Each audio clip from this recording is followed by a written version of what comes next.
मला माहिती आहे मी आता इथे सांगणं बरोबर आहे का, पण तुला कळा यायला लागल्या की तुझे मिस्टर तुझ्या कानाची द्यायचा. त्याला माझ्या नंडेच्या नवऱ्याने असं सांगितलं होतं, तिला ना कळ आली ना की कानात वॉकमन दे आणि खूप मोठं म्युझिक लाव, त्या कळा तिच्या लक्षात नाही येणार. तर त्याला इतकं ते खरं वाटलं होतं. मला कळ आली ना की थोड्याचा वॉकमन ऐकते, वॉकमन बरं त्या कळा येत आहेत ह्यात हा सारखा वॉकमनचे ते कानाला लावतोय. ॲट वन पॉइंट मी माझ्या आईला सांगितलं, आई जर यांनी परत मला वॉकमन दिला ना तर तुम्ही त्याच्या तोंडावर मारी.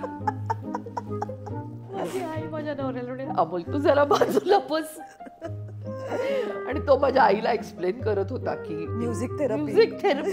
म्हणाली नको रे. एक साधारण 12 तास वगैरे त्या कळा आल्यावर मला डॉक्टर सांगितलं की ऑपरेशन करायला पाहिजे. तर मला असं वाटलं की अमोलला विचारू येतो का आतमध्ये.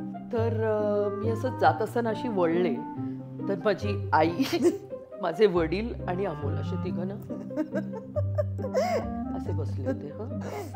म्हणजे एनी टाइम हे तिघही आता रडायला सुरुवात करणार. मी असं बघितलं आणि म्हटलं बरं नको राहू दे असं म्हणून मी गेले.